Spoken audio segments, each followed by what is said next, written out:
bonsoir et bienvenue dans l'Africa Newsroom. À la une de l'actualité ce soir, limogeage de responsables militaires et dissolution d'une milice. La réaction du gouvernement malien à la suite de l'attaque perpétrée dans le village Peul d'Ouagassogou dans le centre du pays. Le bilan s'élève à plus de 130 morts. Attaque qui s'est produite en pleine visite du Conseil de sécurité de l'ONU. Une opération sans précédent depuis plus de 6 ans qui interroge le système sécuritaire malien. On va en parler dans un instant avec mes invités. Puis le premier tour de l'élection présidentielle et l'inquiétude qui grandit aux Comores. Climat toujours particulièrement tendu au lendemain du scrutin émaillé de violence. Opposition et ses sociétés civiles font état de plusieurs blessés par balle impliquant directement l'armée. Les forces de l'ordre qui ont également ce lundi dans la capitale Moroni violemment été dispersées. Les partisans de l'opposition qui dénoncent les violences de ce dimanche et des incidents dans plusieurs bureaux de vote. L'opposition qui accuse le régime du président Azali Assoumani dénonce un coup d'État électoral. Et un an après son adoption à Kigali, la zone de libre-échange toujours pas opérationnelle. Le seuil des signatures pour son entrée en vigueur n'a pas encore été atteint. La ZLEC au cœur de la stratégie de l'Union africaine visant à porter le commerce intra-africain de 18% actuellement à plus de 50% à l'horizon 2022. Et pour en parler avec moi ce soir, Pierre-Franklin Davarès, bonsoir. Bonsoir, vous êtes philosophe, merci à vous d'avoir accepté notre invitation. À vos côtés, Adam Azeizi, bonsoir. Bonsoir. Vous êtes consultant en stratégie. À mes côtés également, Willy Elfej Miabatoussa, bonsoir. Bonsoir. Vous êtes consultant en marketing et place tout de suite à l'actualité.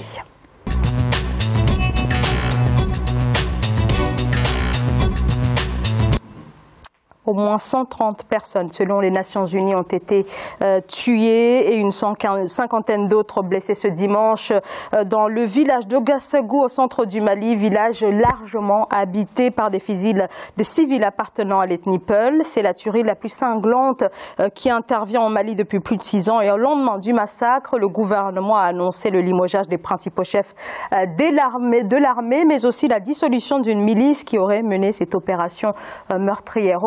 Au Mali de notre correspondant Mokhtar Bari. C'est aux environs de 5 h du matin, ce samedi 23 mars, que le village d'Ouagassogou-Peul a été attaqué par des assaillants en tenue traditionnelle des chasseurs communément appelés Dozo, selon plusieurs sources. Le bilan est macabre, 135 personnes tuées, parfois mutilées ou calcinées, et les biens mis en sac. Les ambassadeurs du Conseil de sécurité présents à Bamako condamnent cette barbarie. En exprimant également ses condoléances et cette sympathie à l'ensemble du peuple malien, au gouvernement de ce pays.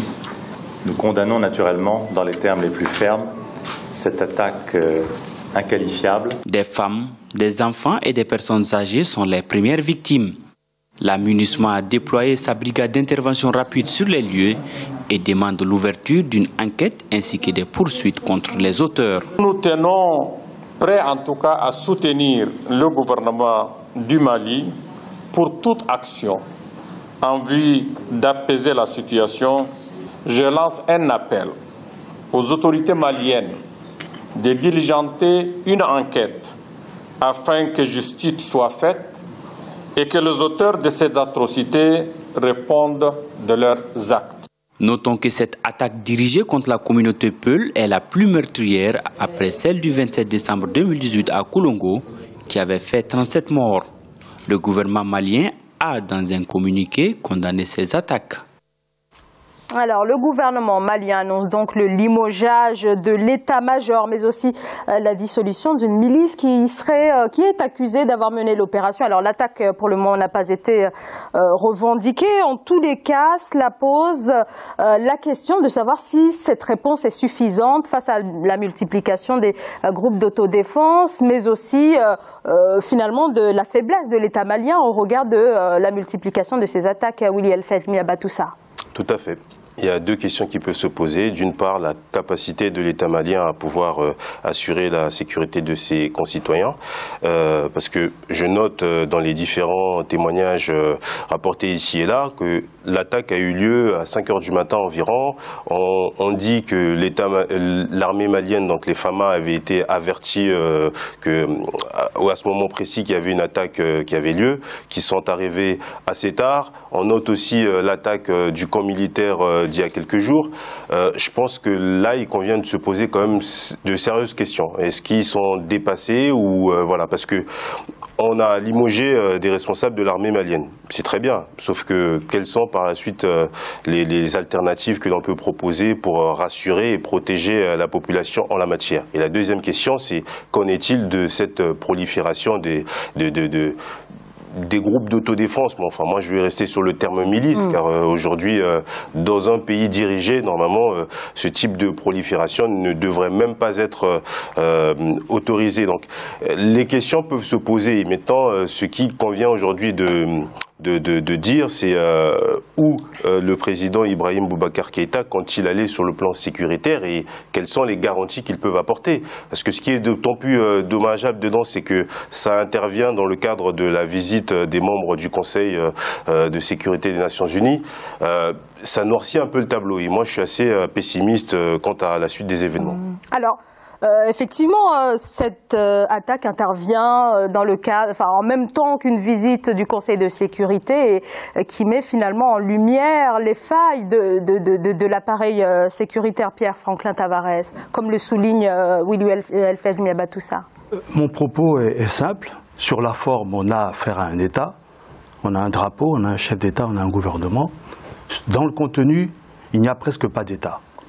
La souveraineté est déléguée à la France. La souveraineté militaire, la souveraineté, la sécurité appartient à d'autres pays frontaliers comme l'Algérie. Je pourrais comme ça multiplier les exemples pour montrer et pour dire qu'au fond, ce à quoi nous assistons, c'est à la décrépitude de l'État malien en cours depuis à peu près une dizaine d'années. La faiblesse du patriotisme, pour ne pas dire son absence. Le fait même que les ethnies soient au-dessus de la patrie, c'est cela à quoi nous avons affaire. Des Peuls qui sont massacrés parce que Peuls, grave crime. Des Peuls qui sont massacrés parce que on suppose qu'ils ont été impliqués dans les attaques précédentes. Des Peuls qui ne s'entendent pas avec des Dogons qui sont alliés des Bambara, qui eux-mêmes ne s'entendent pas avec les Touaregs. Mais où va le Mali? Je n'ai de cesse de dire depuis quelque temps, je pense que là on assiste à la mort lente. Si l'État est déjà pas mort, on assiste en fait en réalité à sa mort lente. Et c'est cela qu'il faut traiter, bien évidemment en condamnant gravement ce qui vient d'arriver, et qui, de mon point de vue, n'est pas le summum de la crise. Ce qui n'est pas le summum de la crise. Wili, non, pardonnez-moi, Adam Azeizi, est-ce que la réponse du gouvernement vous paraît appropriée? Alors, limogeage au sein de l'état-major, mais qu'en est-il du gouvernement?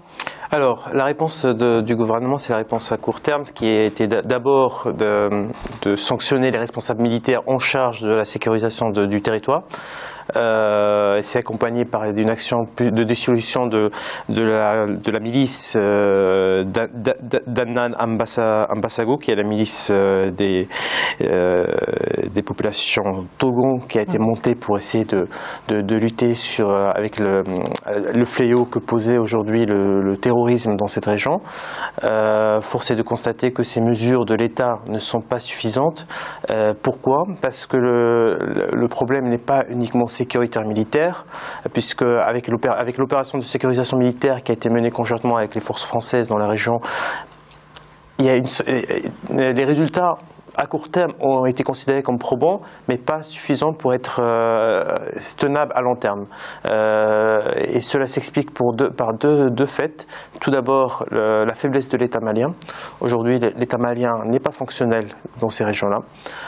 Il n'a pas réussi à se moderniser à temps pour pouvoir apporter des réponses satisfaisantes sur le plan non seulement sécuritaire, mais également en termes de gestion locale.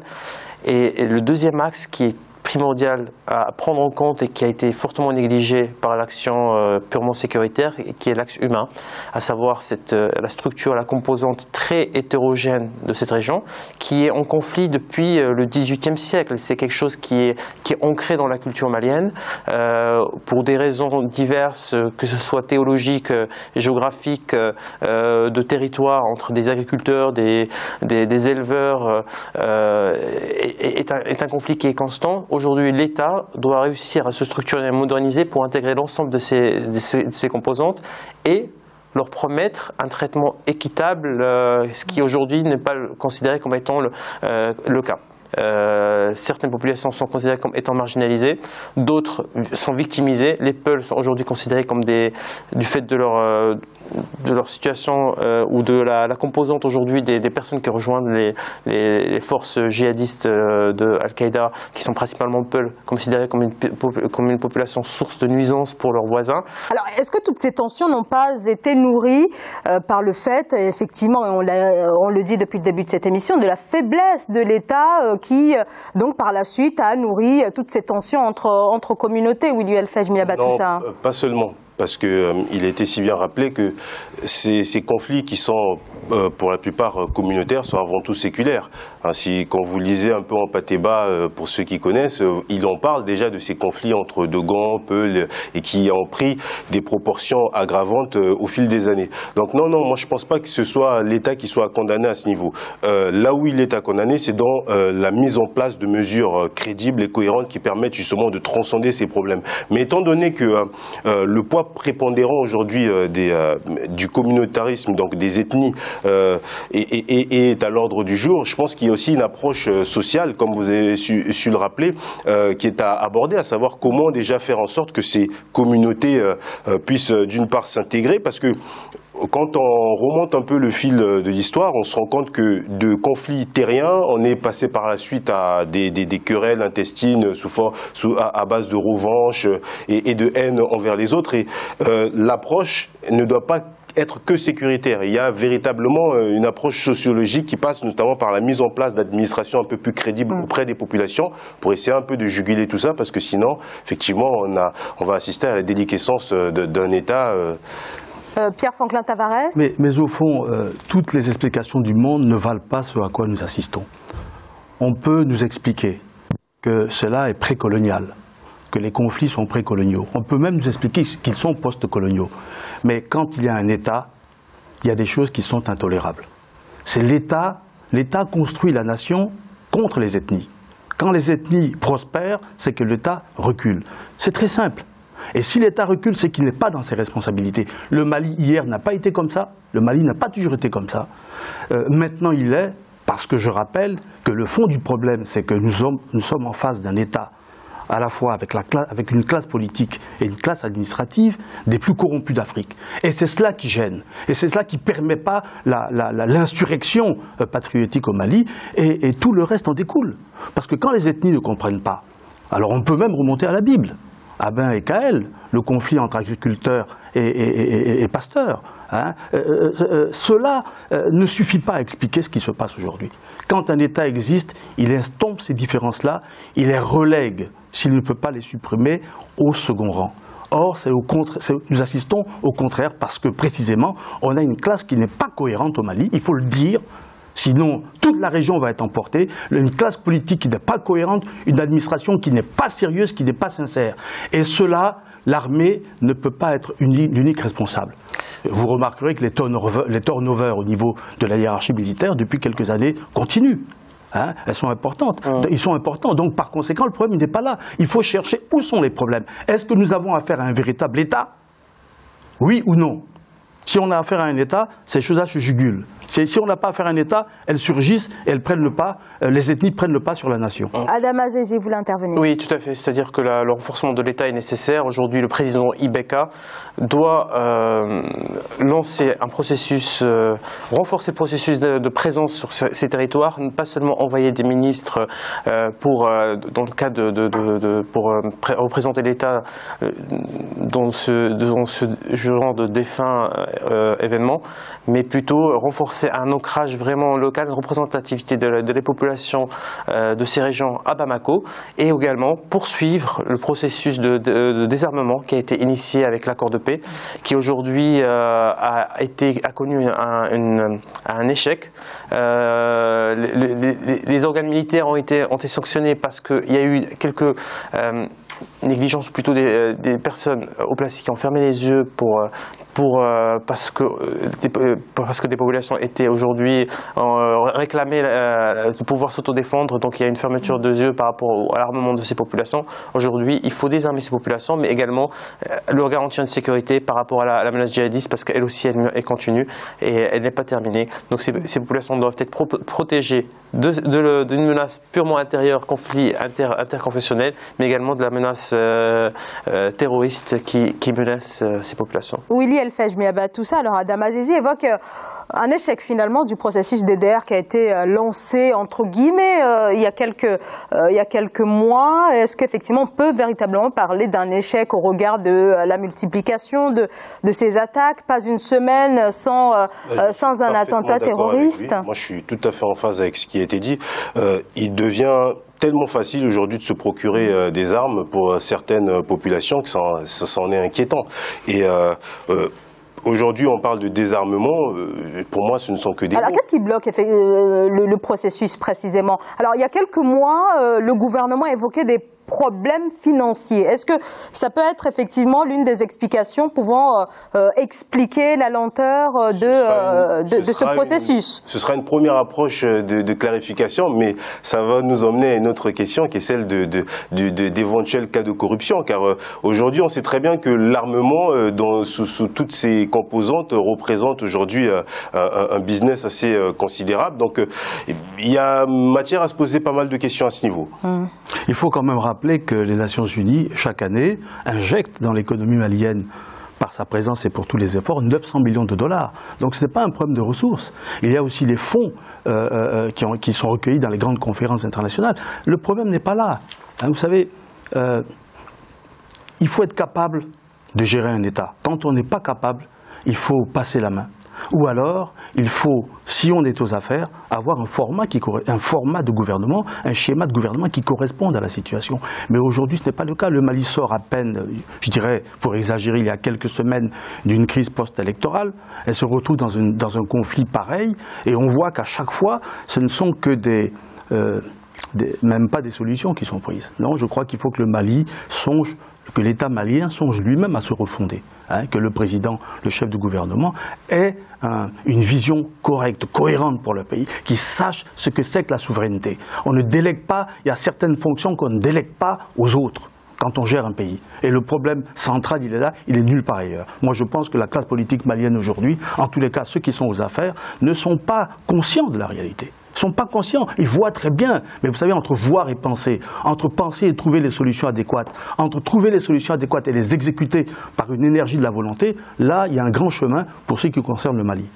Adam Azizi, alors, Pierre Franklin-Tavares, vous avez parlé de l'ONU. Alors, il y a quelques mois, l'ONU avait laissé aux autorités maliennes jusqu'à la fin du mois de mars pour adopter l'accord d'Alger. Mais on voit clairement que l'accord peine toujours à avancer. Comment expliquer que l'ONU ne parvienne pas, ou en tout cas ne souhaite pas, aller vers des mesures plus contraignantes à l'égard des autorités maliennes? Contraignantes, c'est-à-dire C'est-à-dire adopter de véritables sanctions, parce que c'est de ça dont il s'agit véritablement. Le rôle aujourd'hui de l'ONU n'est pas de sanctionner un gouvernement qui n'arrive... Alors l'ONU, comme ce fut le cas notamment pour des pays comme le Soudan du Sud, a parfois utilisé des mesures de sanctions contre ceux qui bloquent un accord de paix. Comment se fait-il que pour le cas du Mali, ça ne soit pas le cas? Je pense qu'au Mali, il n'y a pas une volonté de blocage, mais une faiblesse de pouvoir. C'est-à-dire qu'aujourd'hui, le gouvernement malien n'arrive pas, tout simplement, n'arrive pas à contrôler ces territoires, malgré toutes les ressources qui lui sont allouées, malgré l'aide des casques bleus et de l'ONU et de la présence encore des forces dans le cadre de l'opération Barkhane, n'arrive pas à maîtriser ces territoires. Aujourd'hui, je pense que l'ONU doit être plus dans une phase d'accompagnement plus soutenu du gouvernement IBK, en apportant plus de conseils, peut-être. Le gouvernement doit plus s'ouvrir et accepter peut-être une présence de conseils ou de soutien régionaux africains et pouvoir mieux affronter ces problématiques. Aujourd'hui, la question n'est pas les sanctions, mais comment aborder ces problèmes, et ça passera par une coopération internationale, régionale d'abord, continentale ensuite et internationale. Merci à tous les trois pour ce décryptage. Alors on va marquer une courte pause et tout à l'heure je voudrais également vous entendre sur la situation aux Comores au lendemain de l'élection présidentielle. On se retrouve dans quelques instants, à tout de suite.